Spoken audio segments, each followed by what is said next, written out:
Hello class, so my name is Elvira and this is my demo speech. Probably the easiest thing to do on a demo speech with the time frame we're given is to show you how to make something, food, how to make food.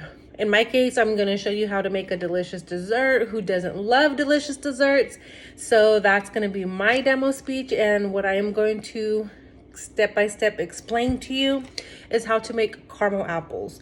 I would love to show you step by step on how to do it with me showing you the steps, but caramel apples, although this recipe slash demo is fairly easy, it is time consuming. With caramel apples, you want to be very precise. You want to be very careful. So that's why I'm not going to do step by step, because it is a little time consuming. I usually give myself the day before, or if not 2 days before, when I know I'm going to make caramel apples, to prep them, to do them so that they're done before I actually need them.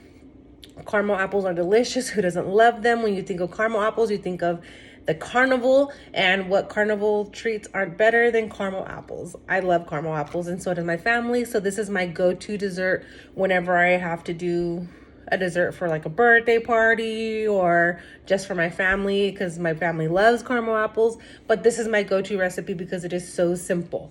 I'm gonna show you guys props. I'm gonna show you what I use, pretty much just go through the steps by steps, and hopefully you guys understand what I'm saying. I don't really do this. I'm not a YouTuber, I'm not a TikToker, but I am gonna try my best to explain.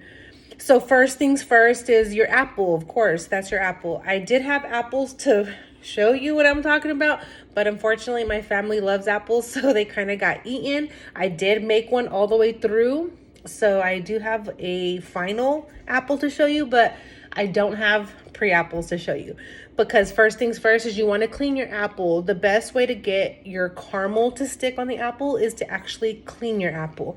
And the way you do that is you get a medium saucepan, water, bring it to a boil, and then you have another, I would say like a bowl, just mixed with either very cold water or ice water. I use ice water because it chills the apple quicker.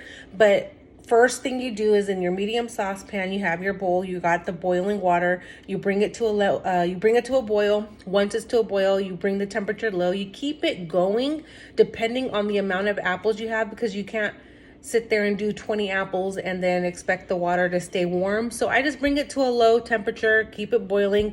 And what I do is I dip my apple in the boiling water and I rotate it a couple times, and you only need to do it for 5 to 10 seconds. Literally, that's all you need to do. And what you're doing is you're removing the wax. If you ever notice, when you buy apples, they have wax on them. You're removing the wax from the apple. After your 5 to 10 seconds, you dip it in the ice water. Same thing, rotating it just to chill the apple down. Once you've done that, you can pat it dry. I usually pat it dry with paper towels and nothing too fancy. And I stick all my apples, once I've completed that section, on a pan with parchment paper. Parchment paper is your go-to because it helps your apples, after you get caramel on there, to not stick. Once you have done that, you stick on the top of the apple where the stem goes, you get a stick, which is like this, any size of your choosing, as long as you have that part at the end, because this is what's going to make it easier. You stick it in the apple, you push it down as far as you want. I usually go about a little, like more than halfway through, just so that it grips that apple, and then you stick, and you do that to all your apples. And then while your apples are set to the side to dry, you're going to make your caramel. For the caramel, you need another saucepan, a medium saucepan. And what you're going to use, yes, I would love to do homemade caramel, but I don't have time for that. So my go-to caramel are caramel bites. It's 11 ounces. These are the easiest thing to do. I usually do 1 bag per however many apples I could get, probably like 3 or 4 apples out of it, because I don't want too much caramel, because you know when it's sticky, it gets really hard to work with. So I just put this in the medium saucepan with 2 tablespoons of water, and then I continuously stir it with one of these by hand until the caramel comes to a boil, and you can see it literally leaking off of the whatever this is called. I do that until the caramel is completely done. Once the caramel is done, I remove it from there. I hold the pan with your apple, you stick it in the saucepan and you rotate your apple until your apple is completely filled with caramel. Once it is, you just pick it out, drizzle the caramel off, put it back on your parchment paper, and you're done. If you want to add toppings, that is pretty much up to you. Let me show you. Toppings could be like this. You stick them in a bowl. Same thing. As soon as your caramel apple is done out of the caramel, you want to do it immediately.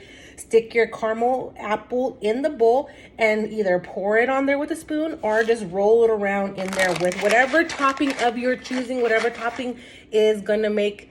That is what you're going to want to make. I usually do whatever topping my family likes. I do a mixture. I do these apples all the time. My family loves them. This is my go-to caramel.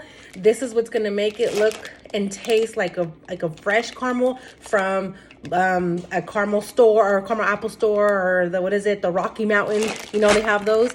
This will be your end result. I wrap them because I do it for parties, baby showers. I do it for whatever, but this is wrapped so you can see the caramel. This has butter, Butterfinger toppings. So this will be your end result. I'm telling you, this is the go-to caramel apple and fast, easy, and delicious.